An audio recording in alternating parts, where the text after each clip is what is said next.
జీవితంలో it's golden period. ఈ 4 ఏళ్ళు మీరు ఎంజాయ్ చేస్తే జీవితాంతం కష్టపడతారు. ఈ 4 ఏళ్ళు కష్టపడితే జీవితాంతం ఎంజాయ్ చేస్తారు. అది ఎవరికైనా. అలాగే కూరగాయలు చాలా రకాలు ఉంటాయి. వంకాయలు, బెండకాయలు, బీరకాయలు, దోసకాయలు, టమాటాలు, పచ్చిమిరపకాయలు, ఇవన్నీ 2-3 రోజులు పాడైపోతాయి. మహా అయితే ఫ్రిడ్జ్లో పెడితే ఇవన్నీ. కానీ ఒకే ఒక కూరగాయలో గుమ్మడికాయ ఉంటుంది చూసారా, అది నెలైనా 2 నెలలైనా 3 నెలలైనా ఎప్పుడు పోసినా తాజాగా ఉండే కాయ గుమ్మడికాయ. అలాంటి గుమ్మడి నర్సయ్య గారు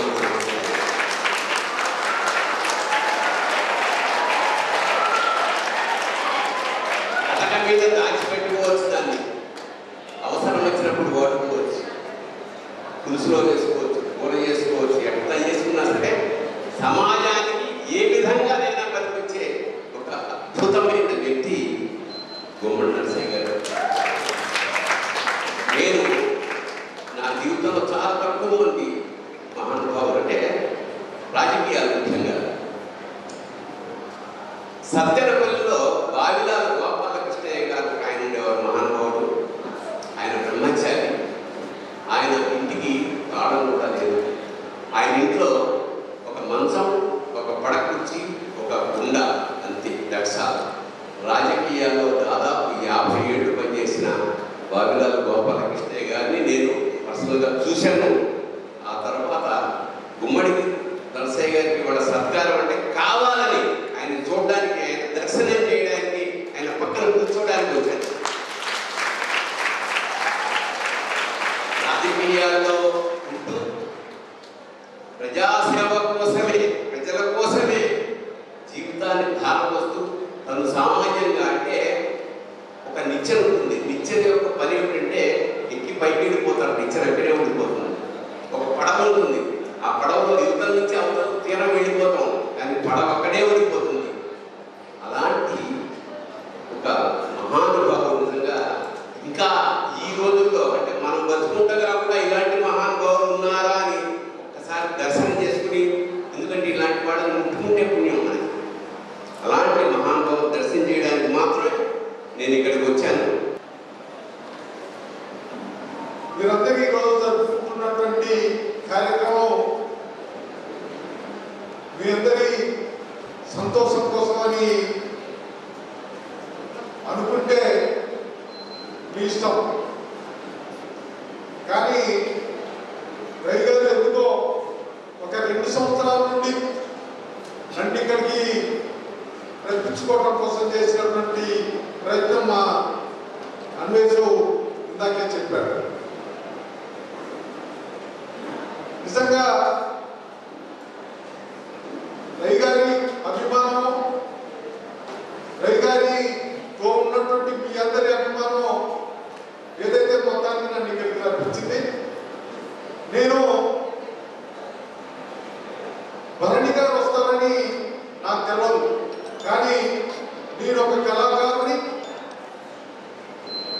ఒక రచయితని ఇలా కలుసుకోవడంలో నాకెంతో ఆనందంగా ఉంది. ఇలా రవి గారిని నేను కోరుకున్నా. ఇప్పటికే 2 పేర్లతోటి 2 కాలేజీలు నడిపిస్తున్నారు.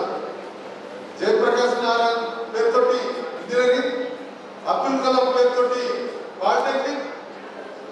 ఈ విద్యార్థులందరూ కూడా మంచి ప్రతిభావంతులు కావాలని,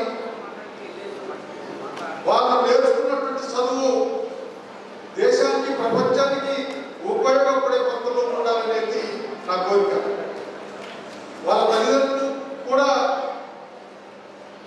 ఆ పిల్లల్ని మంచి ప్రయోజకులుగా ఎదగాలి, ప్రయోజకులు కావాలనే కోరికతోటి ఎంతో శ్రమని, ఎంతో కష్టాన్ని వెచ్చించి వాళ్ళు ఇక్కడికి పంపిస్తున్నారు. మీరు చేస్తున్నటువంటి ప్రయత్నం, ఆ ప్రయత్నానికి చరితగా ఉండాలనేది నేను కోరుతున్నా. విద్యార్థులకు కూడా నేను కోరేది ఒకటే, విద్యార్థిని విద్యార్థులారా, మీరందరూ మంచి ప్రతిభ కలిగినటువంటి, మీ చదువులో ఎటువంటి లోటు లేనటువంటి పద్ధతిలో మీరు ఎదగాలి. ఇలా మనం చూస్తున్నాం, ఈ వ్యవస్థ మారాలనే కోరిక, పట్టుదల, ఇంట్రెస్ట్ నాకొక్కరికే కాకుండా మీకందరికీ పెరగాలి. నా పార్టీ వ్యవస్థలో మార్పు వస్తే తప్ప చిన్న పెద్ద తేడా లేని వ్యవస్థ రాదు. అందుకని చిన్న పెద్ద ఉన్నోడు లేను అనే తేడా లేని వ్యవస్థ కావాలి. ఆ వ్యవస్థ కోసం ప్రయత్నించేద్దాం, ఆ ప్రయత్నంలో ప్రయాణం చేద్దామని నాకు నేర్పినటువంటి విషయం. అందుకనే మనం అందరం చూస్తున్నాం, రోజు చదువుతున్నటువంటి వాళ్ళు, జ్ఞానం కలిగినటువంటి వాళ్ళు, వ్యవస్థలో మార్పు కోసం ప్రయత్నం చేయాల్సినటువంటి వాళ్ళు రోజు ఒకరు కనబడుతున్న, రోజు ఒకరిద్దరు కాదు. ఆయన కలెక్టరా, ఆయన మినిస్టరా, ఆయన తహసీల్దారా, ఎండిఓనా, ఎంఆర్ఓనా, వీళ్ళందరినీ చూస్తున్నాం. రోజు ఒకరు దొరికిపోతున్నారు దొంగలాగా. నేను ఈ మార్పు కోరుకున్నటువంటి దాంట్లో అవినీతికి సంబంధించిన విషయంలో పట్టుదల దొరుకుతుంది. నన్ను అప్పుడప్పుడు అభిప్రాయమైనా కానీ ఏంటంటే మీరు 5 సార్లు ఎమ్మెల్యేగా ఇంట్లోటట్టు ఏంటండి, సింపుల్గా ఉండటం అంటే ఎట్లుండాలి? నాకు ఓటు ఇచ్చినటువంటి జనమంతా సింపుల్గా, చిన్నోళ్ళు, వెనకబడినటువంటి వాళ్ళు, సామాన్యులు, వాళ్ళ అభివృద్ధి కోసం, వాళ్ళ మంచి అవకాశాల కోసం ప్రయాణం చేస్తున్నటువంటి పార్టీలో నేను ఒక వ్యక్తిగా ఉండి ఆ ప్రజలందరితోటి ఓట్లేపించి గెలిపిస్తే నాకు ఈ డిగ్రీ వచ్చింది కాబట్టి, ఈ పదవి వచ్చింది కాబట్టి నేను ఆటపట్టాలను ఉంటారా? ప్రజలందరూ ఉండకూడదా? ప్రజలందరూ ఎప్పుడైతే మంచిగా అన్ని అవకాశాలు కలిగి సంతోషంగా ఉంటారో అప్పుడు నేను వాళ్ళ తయారు. ఇప్పుడు వాళ్ళ